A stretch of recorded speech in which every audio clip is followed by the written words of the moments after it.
નિર્ણયભાઈને વિનંતી કે અજયભાઈનું સ્વાગત કરે.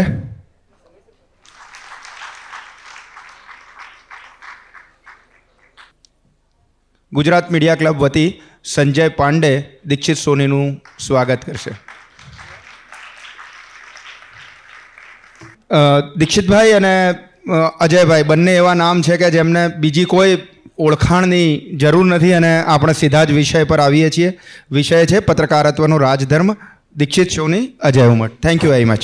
થેન્ક યુ મલ્હાર, અને very good evening and namaskar and very warm welcome to all the audience. સતત છેલ્લા 3 દિવસથી આ પ્રક્રિયા ચાલી રહી છે અને ભારત કુલમાં અલગ અલગ વિષયો પર આપણે લગાતાર વાત કરી રહ્યા છે.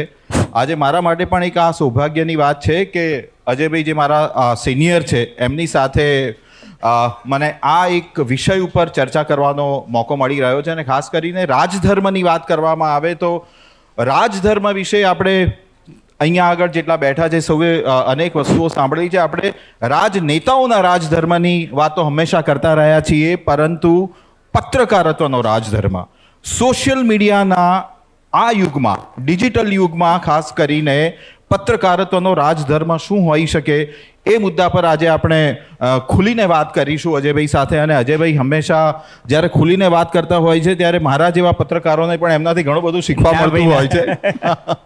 અને અજયભાઈ, આપણે સીધા સબ્જેક્ટ ઉપર આવીએ અને એક નિખાલસ ચર્ચા આજે આપણે કરવી છે. તો આ પત્રકારત્વનો રાજધર્મ એ શું છે અને આ રાજધર્મ અત્યારે આપણા ઓવરઓલ નેશનલ મીડિયામાં તમે ક્યાં આગળ જુઓ છો? દીક્ષિત, પત્રકારોની ચર્ચા છે ને હંમેશા નિખાલસ જ હોય જી, કારણ કે આપણો કોઈ એજન્ડા જ નથી હોતો. અને આપણે રાજધર્મની વાત કરીએ છીએ ત્યારે નેતાઓના રાજ ખોલવાની વાત નથી કરતા, રાજધર્મની જ વાત કરીએ છીએ. ઉદયભાઈ, બરાબર ને? પણ મને અમૃત ઘાયલ સાહેબનો એક શેર યાદ આવે છે અને મને લાગે છે કે પ્રાસંગિક છે કે જીવન જેવું જીવું છું, જીવન જેવું જીવું છું એવું કાગળ પર ઉતારું છું.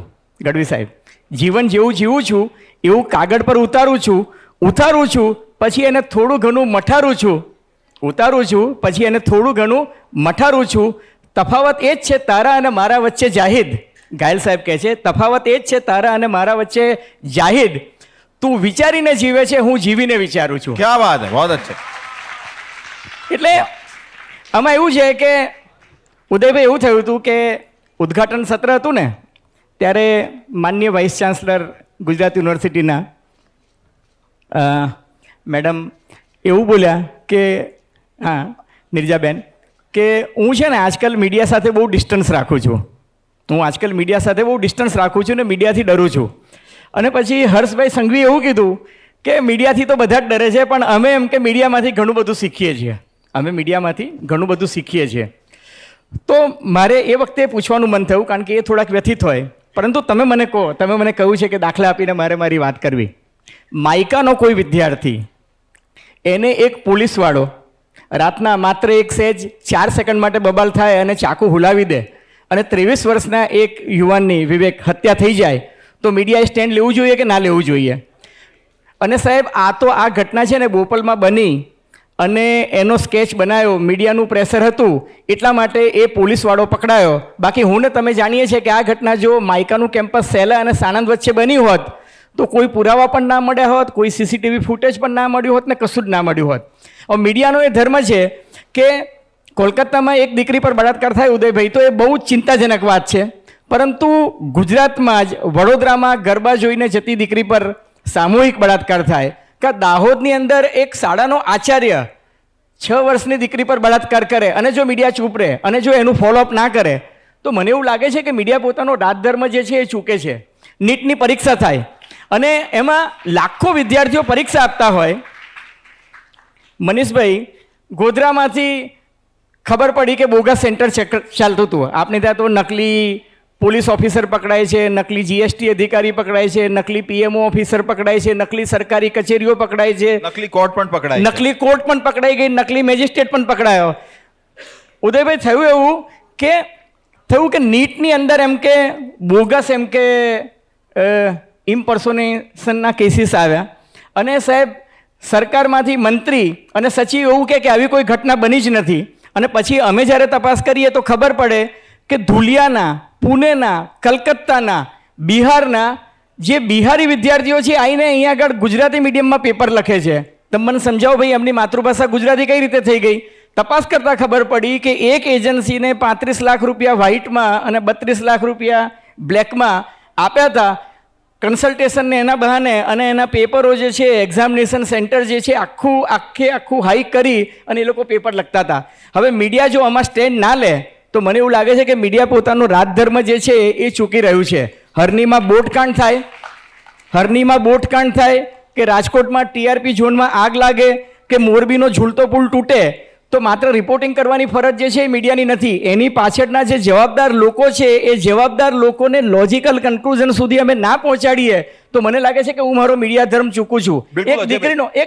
એક દીકરીનો મારી પર એક દિવસ ફોન આવ્યો, નેશનલ ઇન્સ્ટિટ્યૂટમાં ભણતી, કે જેના માટે આપણે આખા ગુજરાતીઓ તરીકે ગૌરવ લઈ શકીએ, અને એના ટ્રસ્ટી તરીકે ઉદયભાઈ સુપ્રીમ કોર્ટના બધા જજીસ એના ટ્રસ્ટી તરીકે, કસ્ટોડિયન તરીકે, અને એ દીકરી એવું કહ્યું કે મારી રૂમમેટ સાથે બળાત્કાર થયો છે અને આ રજિસ્ટ્રારથી માંડીને કુલપતિ બધા ઇન્સિડન્ટ દાબી દેવા માંગે છે. અમે તપાસ કરી તો યોગેશભાઈ એ લોકોના ડિજિટલ બોર્ડમાં 12 થી 15 દીકરીઓએ એવી ફરિયાદ કરી હતી કે અહીંયા આગળ બહુ બધી આવી ઘટનાઓ બને છે, ડ્રગ્સ ચાલે છે, આ બધું ચાલે છે. અને અમે લોકો એ રજૂઆત કરી તો રજિસ્ટ્રાર ને કુલપતિ ને પ્રોફેસર ને એ બધા કે ના આવી કોઈ ઘટના બની જ નથી, અમારે ત્યાં તો કેવી કોઈ ફરિયાદ જ નથી આવી. અને દીક્ષિત, તને નવાઈ લાગશે કે દરેક યુનિવર્સિટી, દરેક કોલેજમાં એક કમિટી બને છે, બરાબર છે કે નહીં? એ કમિટીનું કામ જ એ છે કે ભાઈ વિદ્યાર્થીઓની ગ્રીવન્સ રિડ્રેસલ કમિટી. તો કોરોના પછી 2019-20 પછી ત્યાં એક કમિટી પણ નથી બની, કમિટીની એક મીટિંગ પણ નથી મળી, અને છતાંય રજિસ્ટ્રારને અધ્યાપકો એવું કહેતા કે એવું કોઈ બન્યું નથી. અને અમે લોકોએ રિપોર્ટ છાપ્યો માત્ર 2 દીકરીઓની હિંમતના આધારે. અમે પણ જોખમ લીધું અને હાઈકોર્ટે એનો સુઓ મોટો કોગ્નિઝન્સ લીધો. અને ત્યાર પછી હાઈકોર્ટના એક રિટાયર્ડ લેડી જજે 45 પાનાનો જ્યારે રિપોર્ટ આપ્યો ત્યારે ચીફ જસ્ટિસે એવું કીધું કે હું આ વાંચી શકતી નથી, અને પેજ 1 વાંચીને એમને અંદર મૂકી દીધું. હવે હું એવું માનું છું કે જો આ ના કહીએ તો અમે અમારો રાજધર્મ ચૂકીએ છીએ. અને એટલા જ માટે મને એવું લાગે છે કે આપણે આપણું કામ કરવાનું, આપણે આપણું પત્રકારત્વ કરવાનું, એ એમની સરકાર ચલાવે.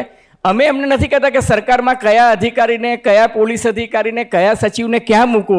તમે મહેરબાની કરીને અમને નાખો કે અમારા છાપામાં શું ચાલવું. તમે તમારી સરકાર ચલાવો, અમે અમારું છાપું ચલાવીએ. બિલકુલ અજયભાઈ, બિલકુલ સાચી વાત છે. અને એટલા માટે જ કે ફોલોઅપ સ્ટોરીઝ પણ મીડિયામાં થતી હોય છે. હજુ ગઈકાલની જ વાત છે કે મોરબી પુલ ઘટનામાં એના જે મુખ્ય આરોપી હતા એમની તુલા કરવામાં આવી, તમને ખ્યાલ છે, અને એ વાતને પણ મીડિયાએ મોટા પાયે ઉપાડી છે. પણ શું તમને લાગે છે કે ગુજરાત હોય કે નેશનલ મીડિયા હોય, પહેલાં આપણે ગુજરાતની વાત કરીએ, ગુજરાતમાં આ તમામ મુદ્દાઓ, જે મુદ્દાઓની તમે વાત કરો છો, એને પ્રોપર ન્યાય મળી રહ્યો છે? અને આ મુદ્દાઓને પત્રકારો કે મીડિયા હાઉસીસ એમના રાજધર્મ પ્રમાણે લોકો સુધી પહોંચાડી રહ્યા છે ખરા? કોઈ એક ઉદાહરણ આપો, ચલો આપણે એનું એનાલિસિસ કરીએ. જી, તમે જે સવાલ પૂછો છે એમાં કોઈ એક ઉદાહરણ આપો. ટીઆરપી કાંડની અને મોરબી વાળા 2 મુદ્દા લઈ લઈએ. સાહેબ જો મોરબીનો ઝૂલતો પુલ જે છે એ જે રીતના પડ્યો, હવે ત્યાંના અધિકારીઓ અને ત્યાંના રાજકારણીઓ એવું કહે છે કે ભાઈ અમને એના વિશે માહિતી નથી. જી, બરાબર છે. હકીકત એ છે કે દિવાળીના દિવસે રાજકોટના તમામ અખબારોમાં છેલ્લા પાને ફૂલ પેજ જાહેર ખબર, બપોરના છાપાઓમાં પણ અને બીજા દિવસના સવારના છાપાઓમાં પણ મોરબીના પુલની ઉદ્ઘાટનની જાહેરાત બધા જ છાપાઓમાં આવી હતી. ધનતેરસના દિવસે પ્રેસ કોન્ફરન્સ કરીને એ લોકોએ કહ્યું હતું કે અમે દિવાળીના દિવસથી એનું ઉદ્ઘાટન કરીએ છીએ. બરાબર છે કે નહીં? અને છતાં પણ મોરબીના નગરસેવકો જો એવું કહે કે ભાઈ અમને માહિતી જ નથી ને અમને પૂછ્યા વગર આ ભાઈએ એનું ઉદ્ઘાટન કરી નાખ્યું, તો એ વાત જે છે એ લોકોના ગળે ઉતરતી હોય, મને ના ઉતરે. બીજું હું તમને કહું કે 1996માં કેશુભાઈ પટેલની સરકાર હતી ત્યારે કોન્ટ્રાક્ટ આપવામાં આવ્યો. 2003માં એ કોન્ટ્રાક્ટ રિન્યૂ કરવામાં આવ્યો. પછી ખબર પડી કે ભાઈ પુલ જે છે એની જે કેરિંગ કેપેસિટી છે એ બરાબર નથી, એટલા માટે એક એજન્સીને હાયર કરવામાં આવીને એજન્સીએ કહ્યું કે ભાઈ આનું પ્રોપર કરવું જોઈએ. અને તમે એ કશું પણ કર્યા વગર સુરેન્દ્રનગરના એક વેલ્ડરને બોલાવી અને તમે બ્રિજ એ કરી નાખ્યો, એ તો તમે બિલકુલ. અને બીજું કે એમાં એની કેરિંગ કેપેસિટી માની લો કે 70 માણસોની હતી અને 700 માણસો જાય અને બધા જ લોકો પડે, અને છતાંય નથી તમારી પાસે લાઈફ બોટ, નથી તમારી પાસે લાઈફ સેવિંગ કિટ્સ, નથી તમારી પાસે તરવૈયા કે જે લોકોને બચાવી શકે, નથી તમારી પાસે કોઈ ઇમરજન્સી વાન કે એમ્બ્યુલન્સ વાન, નથી તમારી પાસે હોસ્પિટલમાં કોઈ ઇન્ફ્રાસ્ટ્રક્ચર, અને છતાં તમે માત્ર ને માત્ર જૂઠું બોલો કે આવું કંઈ નથી. અને એટલા માટે માફ કરજો પણ જ્ઞાતિવાદનું રાજકારણ હતું, એટલા માટે એ વ્યક્તિની તાત્કાલિક ધરપકડ પણ ના થઈ અને ચૂંટણી પતી પછી એ વ્યક્તિને રજૂ કરાયો કે પકડાયા કે જે કંઈ હોય, આપણે બધા તંત્રમાં પડતા નથી, પરંતુ બિચારા ચોકીદાર, બિચારા જે ટિકિટ આપનાર હતા તે, પેલો બિચારો જે સિક્યુરિટીનું કામ કરતો હતો એ, એક કહેવાતા અકાઉન્ટન્ટ, આવા 7 લોકોને તમે જેલમાં પૂરી દીધા ને એ લોકોને જામીન પણ ના મળ્યા. એમનો વાંક શુંનો ગુનો શું? મને એવું લાગે છે કે we have to take stand, કે ભાઈ જે જવાબદાર હોય એને તમે પકડો. મોટી માછલીઓ અને અજગરો જે છે એ નીકળી જાય છે અને બિચારા નાના માણસો છે એ પકડાઈ જાય છે. એટલે વાત એ જ છે. અને હું તમને કહી દઉં કે સાહેબ, સરકારી તંત્રની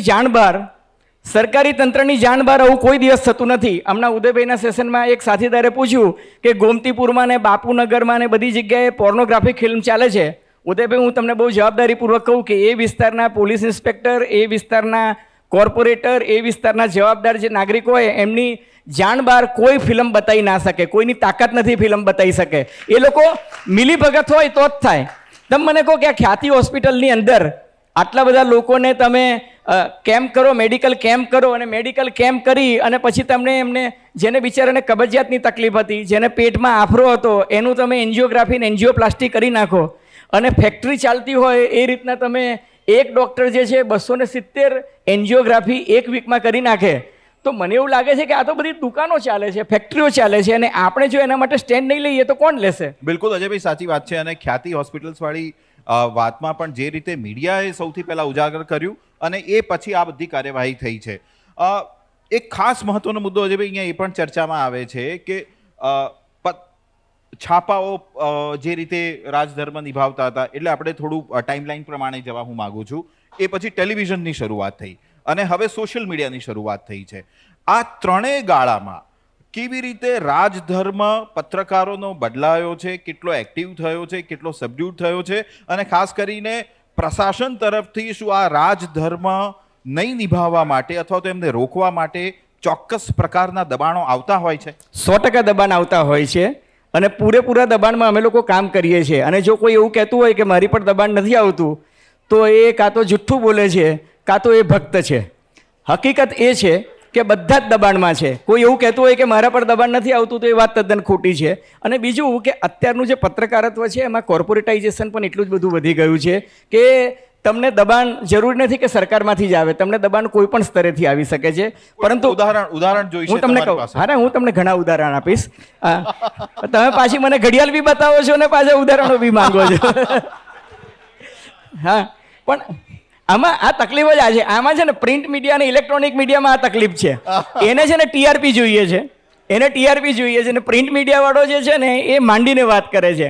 હકીકતમાં એ છે, તમે મને જે પૂછતા હતા ને સોશિયલ મીડિયાના જમાનામાં, તકલીફ એ છે કે પ્રિન્ટ મીડિયા, ઇલેક્ટ્રોનિક મીડિયા અને સોશિયલ મીડિયા, પ્રિન્ટ મીડિયા જે છે એ એકદમ માંડીને વાત કરે છે. અને પ્રિન્ટ મીડિયાની મજબૂરી એ છે કે પ્રિન્ટ મીડિયા જે છે ને એ સહેજ પણ ખોટું ના લખી શકે.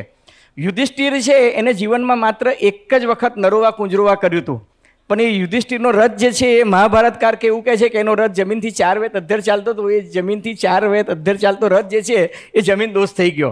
હું એવું ના કરી શકું. ઇલેક્ટ્રોનિક મીડિયામાં તો શું છે એ કે ટીઆરપી લેવા માટે બ્રેકિંગ ન્યૂઝ ગમે તે બતાવી દે અને બતાવ્યા પછી વિડ્રો બી કરી નાખે. એનો તો કોઈ રેકોર્ડ છે જ નહીં. એનો કોઈ રેકોર્ડ છે જ નહીં. છાપાઓમાં ખુલાસા તો છપાતા હોય છે ને ભાઈ. સાહેબ, એવું કોઈ છાપું બતાવો કે જે ખુલાસો છાપતું હોય. સાહેબ, હું એક છાપામાં હતો. એ છાપાના માલિકને એક દિવસ દરિયાપુરના એક ભૈયા આવીને કીધું કે સાહેબ, મારું નામ રમણલાલ છગનલાલ પટેલ છે અને હું જીવું છું. તો કે તો હું શું કરું? છાપાના માલિકે કીધું કે હું શું કરું? એ કે સાહેબ, તમે મારી અવસાન નોંધ છાપી નાખી. હે?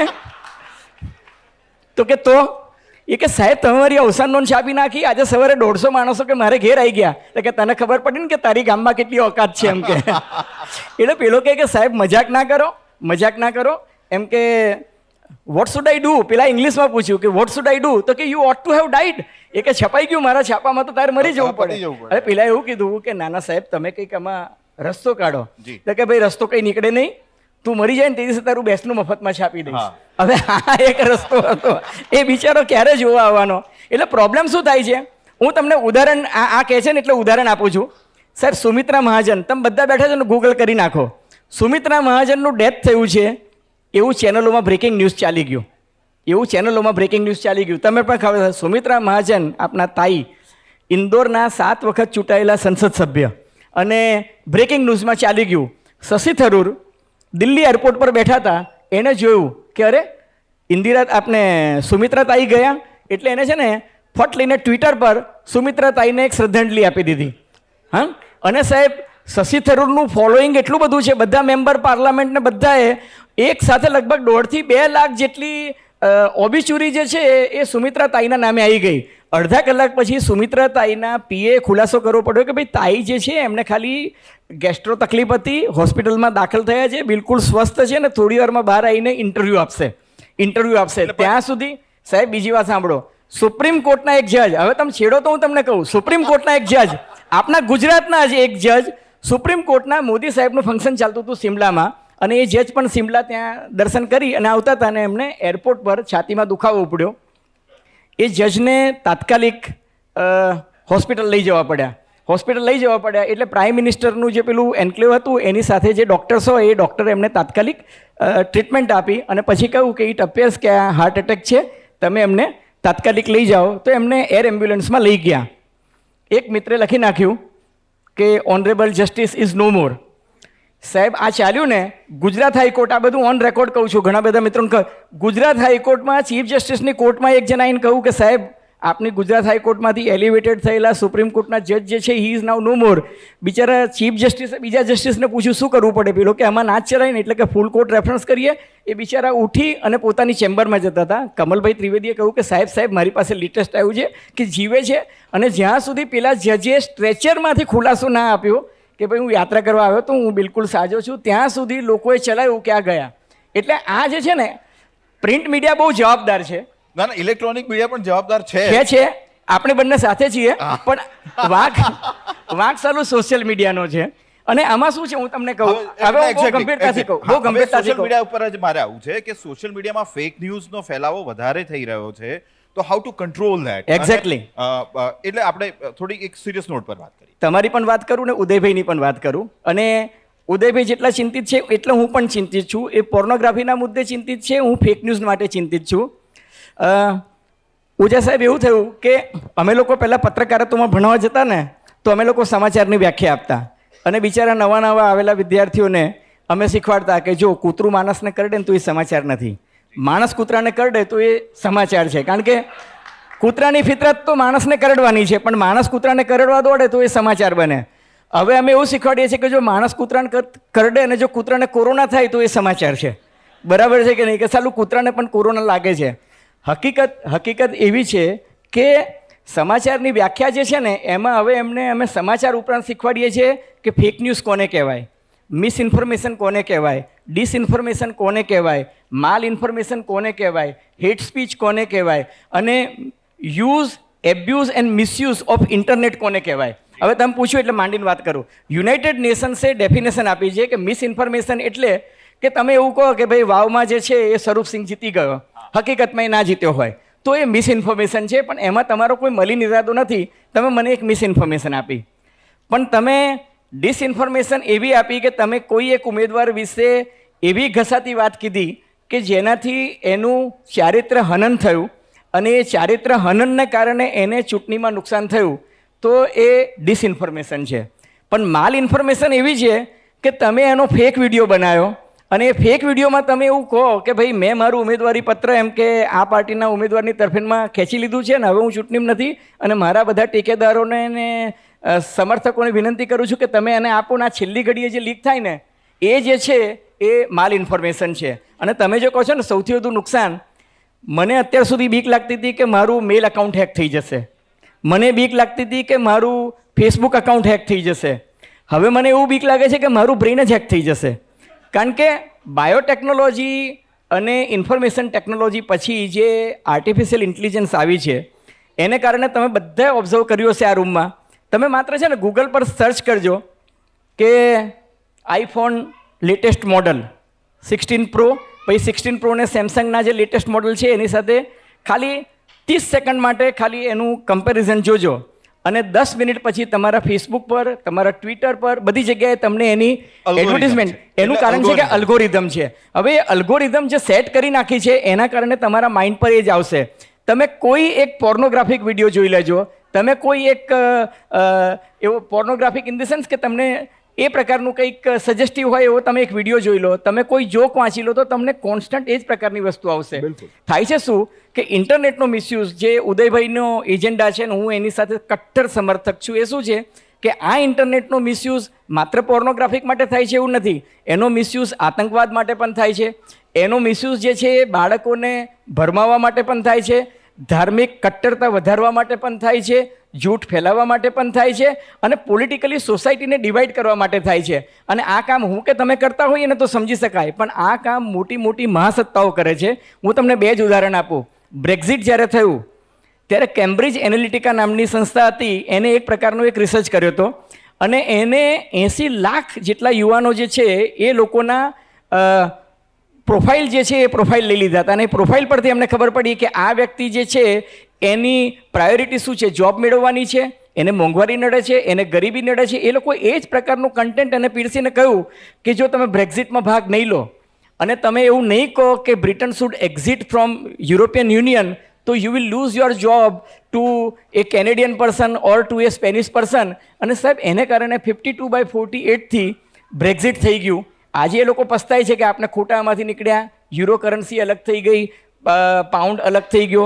એ જ રીતના હિલેરી ક્લિન્ટન 70% પોપ્યુલર વોટ એની ફેવરમાં હતા, પણ એક ઈમેલ લીક થઈ ગઈ અને સોશિયલ મીડિયામાં જે રીતના આખો એની વિશે જે પ્રચાર કે અપપ્રચાર કરવામાં આવ્યો એને કારણે હિલેરી ક્લિન્ટન લાસ્ટ મિનિટ પર ઇલેક્શન હારી ગઈ. એટલે સોશિયલ મીડિયાનો મિસયુઝ અને એબ્યુઝ એટલો બધો વધી ગયો છે, ના પૂછો ને વાત. આપ બોલો.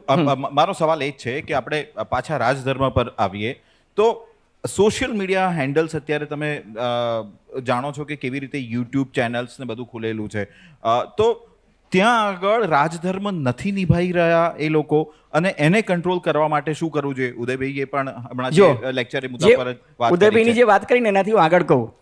સાહેબ છાપામાં તો હું કશું પણ ખોટું લખું ને તો મારી પર ડેફેમેશન કેસ થાય, સિવિલ પણ થાય. હા સાંભળો ને, સિવિલ ડેફેમેશન થાય, ક્રિમિનલ ડેફેમેશન થાય, તમારી પર પણ કેસ થાય. મને કંટ્રોલ કરવા માટે પ્રેસ કાઉન્સિલ ઓફ ઇન્ડિયા છે, સિમિલરલી બ્રોડકાસ્ટિંગ કાઉન્સિલ છે, બ્રોડકાસ્ટિંગ એસોસિએશન છે, આપણે ત્યાં લો ઓફ ધ લેન્ડ એટલા બધા છે.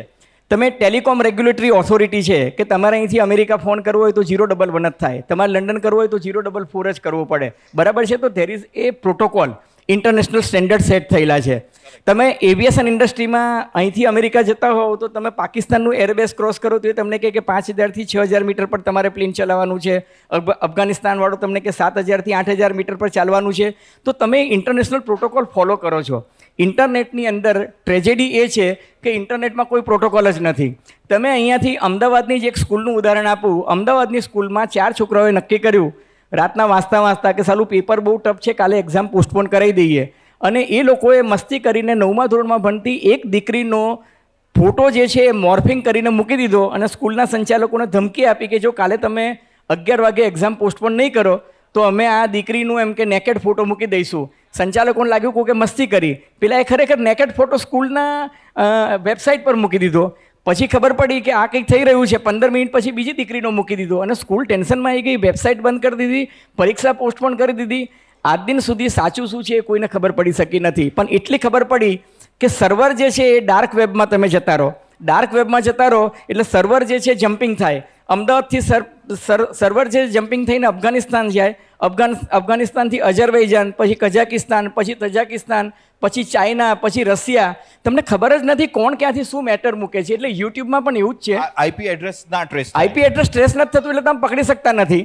ભારત સરકારે ચોક્કસ એ કર્યું છે કે social media fiduciaries, social media platforms જે છે એને કંટ્રોલમાં કરવા માટે, દાખલા તરીકે વોટ્સએપ પર પહેલો ફેક મેસેજ કોને મૂક્યો તો એ અહીં સુધી ઇન્ડિયામાં કોને મૂક્યું એ તમને ખબર પડે.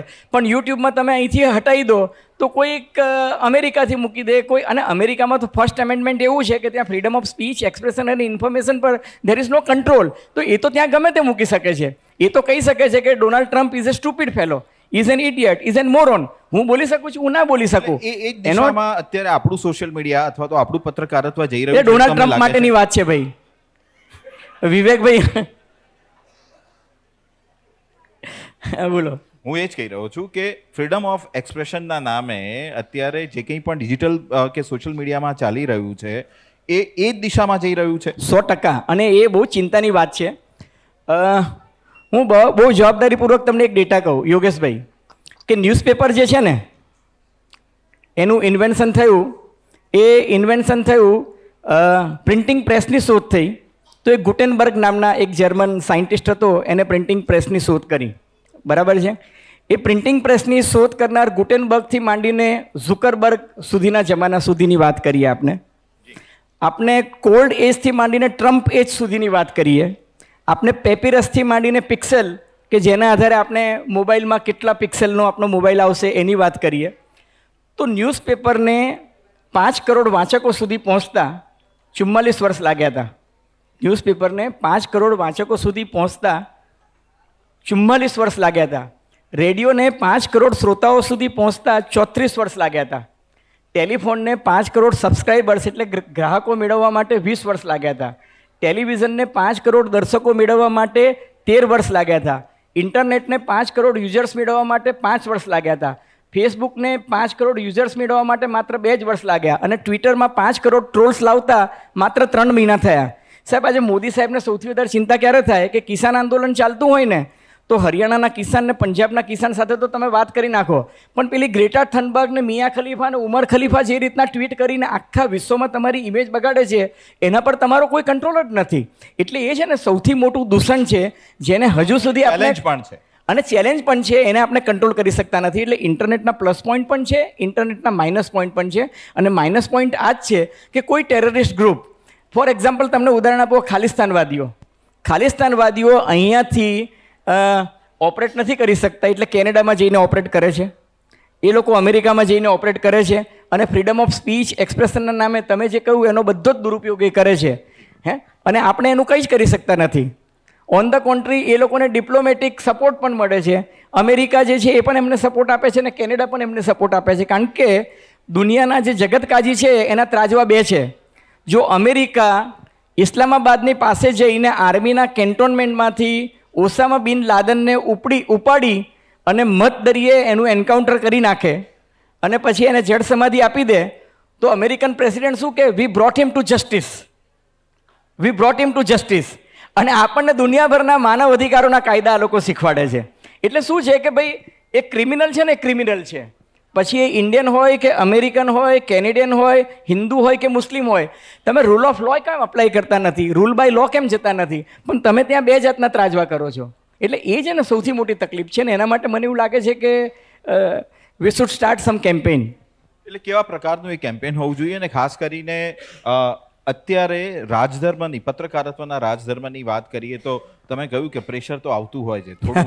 બધા મિત્રો, બધા મીડિયાના મિત્રો વધારે છે, એટલે કેવા પ્રકારના પ્રેશર આવતા હોય છે અને કેવી રીતે પ્રેશરથી માંથી એટલે એને હેન્ડલ કરતા હો છો ને ન્યુટ્રલી તમે વસ્તુને પીરસતા હો છો? જો એમાં એવું છે કે રાજકારણીઓ પોતાની રીતે વસ્તુને ટેકલ કરતા હોય તો પત્રકારત્વમાં પણ આ બધા જે મારા સાથીઓ બેઠા છે, અમે બધા પણ છે ને હવે કેળવાઈ ગયા છે અને અમને પણ we also know tricks of the trade. પણ હું તમને કહું અભિગમ કેવો હોવો જોઈએ. મોદી સાહેબ એક વાત બહુ સરસ વાત કીધી હતી મને. એમણે એવું કીધું કે અજય બાબુ, તમે છે ને નેતાની ટીકા કરો, તમે આલોચના કરો, તમે વિવેચ ના કરો, તમે કોઈની નીતિ જે છે એની ઝાટકની પણ કાઢો, પણ એજન્ડા ના ચલાવવો જોઈએ. મારો રાજધર્મ એ છે કે મારે એજન્ડા નથી ચલાવવાનો. મેં તમને જે શરૂઆતમાં ઉદાહરણ આપ્યા કે ભાઈ માયકામાં કોઈ સ્ટુડન્ટનું મર્ડર થયું તો મારે એમાં લખવું જોઈએ, પણ પછી હું એજન્ડા પર આવી જાઉં અથવા તો હું ફાઇલો જે છે એમાં લાઈફ લાવવાની કોશિશ કરું તો એ નુકસાનકારક છે. એટલે પત્રકારે એજન્ડા પ્રમાણે લોકો ચાલી રહ્યા છે એવું દેખાય છે તમને? એવું ઘણી જગ્યાએ ચાલી રહ્યું છે. એવી ઘણી બધી ફરિયાદો પણ આવી રહી છે. પણ પેલો કાગડો કાગડાની માટી ના ખાય, એટલે હું મારી પણ મર્યાદામાં રહીને તમને કહું કે જો કોઈ કહેતું હોય કે નથી ચાલતું તો એ પછી દ્રૌપદીની માફક છે ને એને પોતાની આંખ પર પટ્ટી બાંધી છે, કારણ કે હવે કાયદાની આંખો પરથી તો પટ્ટી હટી ગઈ છે.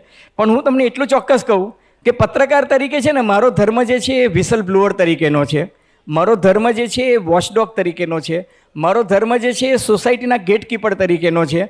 એટલે મહાભારતમાં જ્યારે દ્રૌપદીનું વસ્ત્રાહરણ થતું હતું ને ત્યારે બધા શાંત બેસી રહ્યા હતા. 5 પાંડવો પણ શાંત બેઠા હતા અને 100 કૌરવો છે એ પણ મુખ સાક્ષી બનીને બેઠા હતા. ત્યારે વિકર્ણ નામનો 34મો ભાઈ જે છે એને એવું કીધું હતું કે આ બહુ અનિચ્છનીય છે ને આ ના થવું જોઈએ.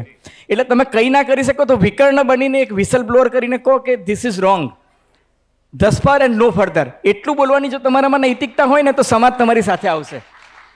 એટલે રાજધર્મની જે વ્યાખ્યા છે, પત્રકારત્વના રાજધર્મની વ્યાખ્યા એ સોશિયલ મીડિયાના આગમન પછી ક્યાંક બદલાઈ હોય એવું લાગે છે. કારણ કે મન ફાવે એમ અમુક જગ્યાએ બોલાતું હોય છે, મન ફાવે એમ બધું ચાલતું હોય છે. 100%. એનું કારણ છે, જો બે વસ્તુ છે કે હજુ પણ હું તમને કહું કે પ્રિન્ટ મીડિયા છે ને એ બહુ જવાબદારીપૂર્વક રહે છે. કારણ કે પ્રિન્ટ મીડિયામાં શું છે કે છપાયેલું વંચાય છે. અને ટીવીમાં જે ખરેખર બને છે એ દેખાય છે. હા, ટીવીમાં જે બને છે તમે પણ હવે તો યુટ્યુબ ચેનલ ચાલુ કરી છે. હા હા, એ બરાબર છે. પણ છે ને, જો યુટ્યુબ ચેનલ ચાલુ કરી હોય તો તમે યુટ્યુબને જઈને રિટ્રાઈવ કરીને કહી શકો કે અજયભાઈ તમે આવું કીધું. પણ સોશિયલ મીડિયા જે છે એમાં કોઈએ પોસ્ટ મૂકીને પોસ્ટ ડિલીટ કરી નાખી. બરાબર છે. Internet does not give you right to be forgotten. બરાબર છે. એક ઇન્ટરનેટ પર એક વખત એક જૂઠાનું ચાલી ગયું તો પેલું કહે છે ને કે જૂઠ જે છે ને એ આખી પૃથ્વીની પરિક્રમા કરીને પાછું આવે ને ત્યારે સત્ય છે ને એના સોક્સ પહેરતું હોય છે. એટલે જૂઠ અને સત્ય જે છે ને એની ટ્રાવેલિંગ ટાઈમ બહુ વધારે છે.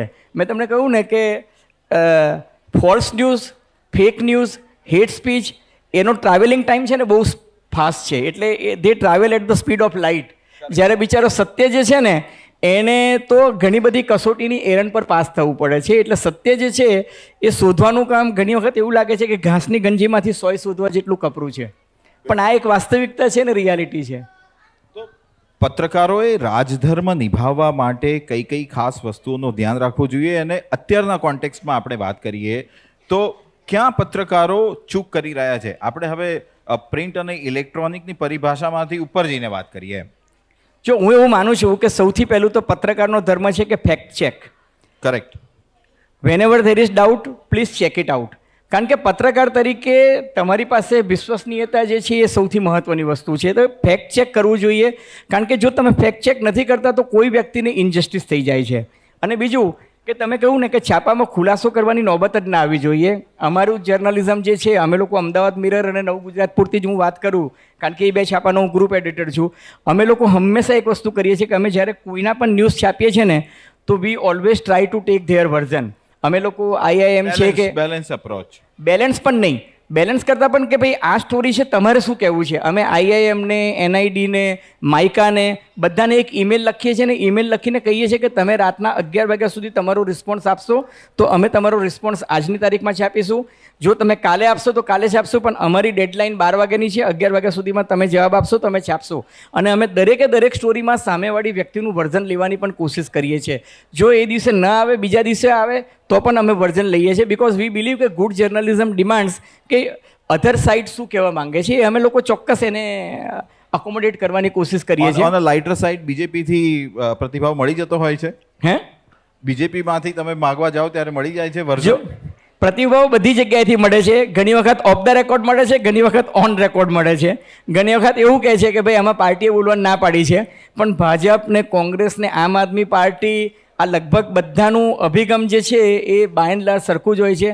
અમુક મુદ્દે એ લોકો બોલે છે, અમુક મુદ્દે એ લોકો નથી બોલતા. એમાં ભાજપ, કોંગ્રેસ અને આમ આદમી પાર્ટી ત્રણેને હું એક જ બ્રેકેટ અથવા તો એક જ છગડિયા કાઉન્ટ્સમાં મૂકવા માંગુ છું. એટલે એમાં હું કોઈ ભેદભાવ નથી કરતો. બીજો એક મહત્વનો સવાલ, આપણે બંને પત્રકારો છીએ, ઘણી વખત આપણે અજયભાઈ જોયું છે કે અમુક ચોક્કસ પ્રકારની ઇન્ફોર્મેશન આવતી હોય છે અને એ ઇન્ફોર્મેશન રાજધર્મ પ્રમાણે આપણે લોકો સુધી ઘણી વખત ન પહોંચાડવાનો પણ નિર્ણય લેતા હોઈએ છીએ. ઘણા એવા એન્કાઉન્ટર્સ આપણે જોયા છે. 96થી હું તો મેં તમને કામ કરતા જોયા, તમારી સાથે કામ કર્યું છે.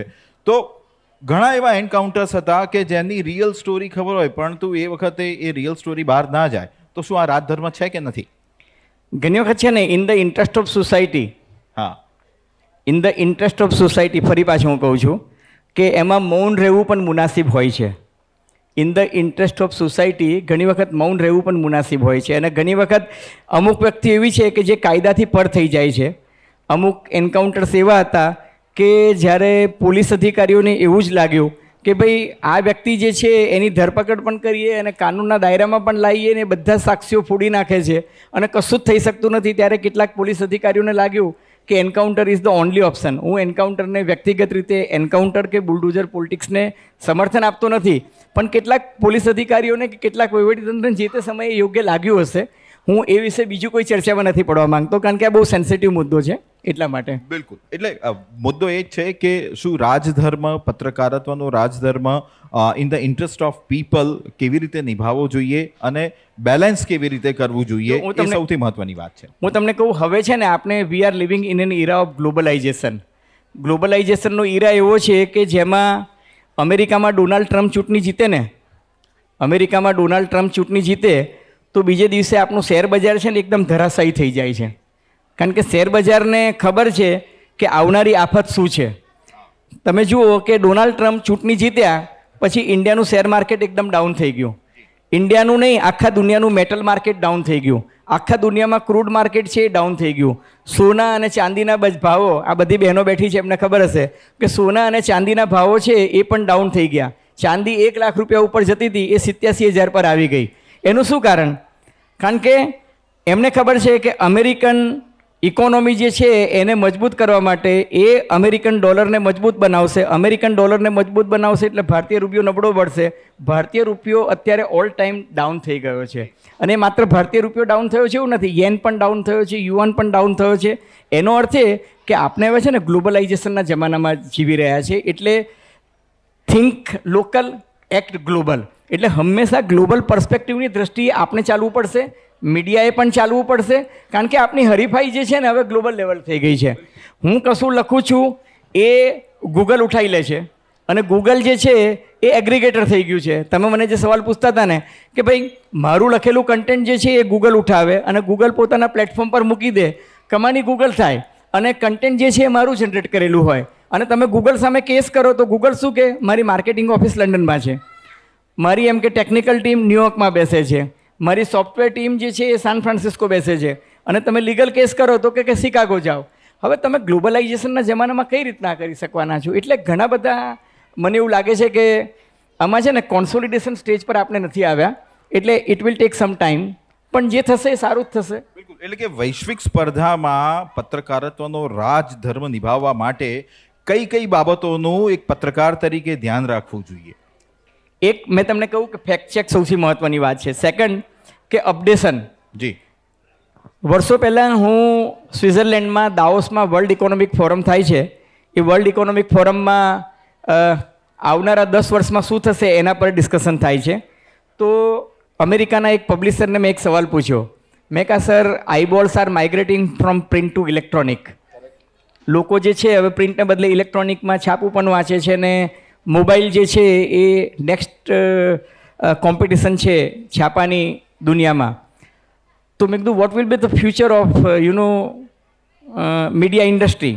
એને મને બહુ સરસ જવાબ આપ્યો. He said I don't bother, I don't care. એને એવું કીધું કે if eyeballs will migrate from print to electronics, my advertisers will also migrate from print to electronic. આપણે અહીંયા બેઠા છે ને આપણને અહીંયા બનાસ એડવર્ટિઝમેન્ટ, બનાસ ડેરીની એડવર્ટિઝમેન્ટ દેખાઈ રહી છે, બરાબર છે કે નહીં? એવું છાપામાં જોવું એની કરતાં અહીંયા વધારે બ્લિંકિંગ થાય છે. અને બીજું કે છાપામાં એ એડવર્ટિઝમેન્ટ આપવાના 400 રૂપિયા કોલમ સેન્ટીમીટર થતા હશે, અહીંયા કદાચ 4,000 રૂપિયામાં આખો દિવસ છપાતી હશે. The point I M making કે તમારો માઇન્ડ સ્પેસ જે છે, ઓવર ધ માઇન્ડ કોણ વધારે લઈ જાય છે એના પર આખી ગેમ છે. અને આવનારા દિવસોમાં મુકેશ અંબાણીએ બહુ સરસ કહ્યું હતું કે ડેટા ઇઝ ન્યૂ ઓઇલ. જેમ ક્રૂડ ઓઇલ એક જમાનામાં ઇમ્પોર્ટન્ટ હતું એટલું જ આ જમાનામાં ડેટા થઈ ગયો છે. તમારી પાસે ડેટા વધારે હશે. એક જમાનામાં એવું કહેતા કે જેની પાસે ગાયોનું ઘણ વધારે હોય એ સૌથી માલદાર. આજની તારીખમાં જેની પાસે ડેટા સૌથી વધારે હોય એ સૌથી માલદાર છે. તમે જુઓ કે અમેરિકાની આખી ઇકોનોમી જ્યારે ડાઉન જતી હતી ગયા વર્ષે, ત્યારે 7 કંપનીઓને કારણે અમેરિકાની ઇકોનોમી જે છે એ 23% ઉપર ગઈ. આ 7 કંપનીઓ કઈ હતી?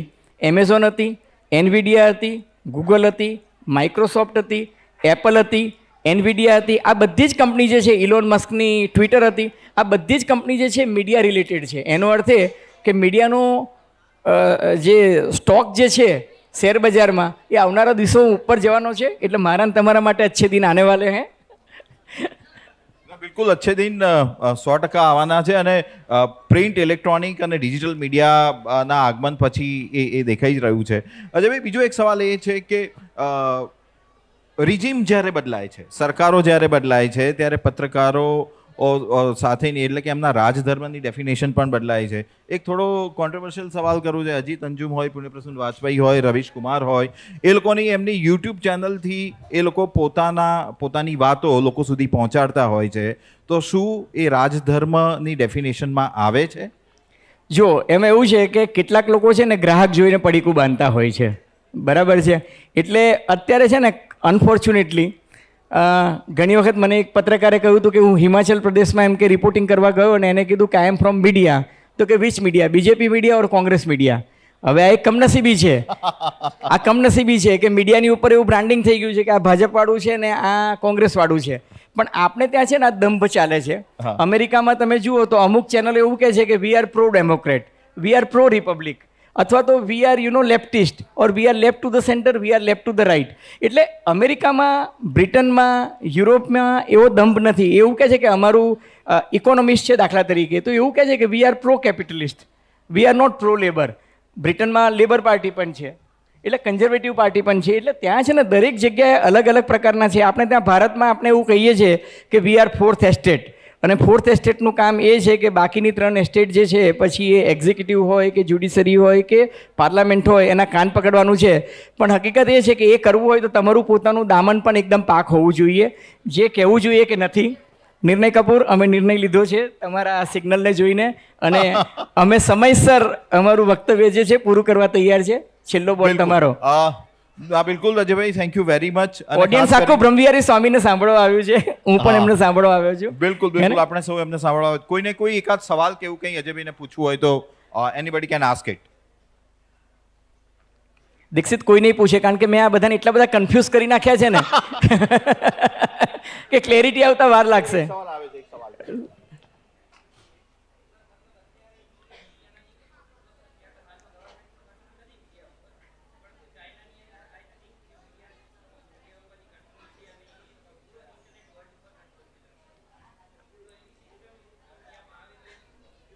ના, હું તમને કહી દઉં, સદનસીબે ભારતમાં એવી સિસ્ટમ નહીં આવે, કારણ કે ભારત જે છે ને એ લોકશાહી દેશ છે. અને કોઈ ગમે તેટલી ટીકા કરતા હોય, હું તમને કહું કે આપણે ત્યાં છે ને ફ્રીડમ ઓફ સ્પીચ, એક્સપ્રેશન અને ઇન્ફોર્મેશન જે છે એમાં રિઝનેબલ રિસ્ટ્રિક્શન છે. પણ એ રિઝનેબલ રિસ્ટ્રિક્શનને બાદ કરતાં અમે બધા બહુ જ પત્રકાર તરીકે ઘણી બધી આઝાદી ભોગવી રહ્યા છીએ. હું, દીક્ષિત, કે આ પહેલી હરોળમાં બેઠેલા મારા બધા જ મિત્રો, we are enjoying full freedom. એટલે ટીકા કરવાની અમને છૂટ છે, અમને એવું કોઈ રિસ્ટ્રિક્શન નથી. ક્યારેક દબાણ આવે કે બાપુ જોઈ લેજો, અજય બાબુ જરા ધ્યાન રાખજો, એથી આગળ કંઈ બહુ આવતું નથી. અને જે પત્રકારત્વનો ધર્મ સાચા અર્થમાં અદા કરતો હોય ને એને કોઈ હેરાન પણ કરતું નથી. એવી કોઈ હેરાનગતિ થતી નથી. છેલ્લો સવાલ, અજય બાબુ કોણ બોલે? આ નિર્ણય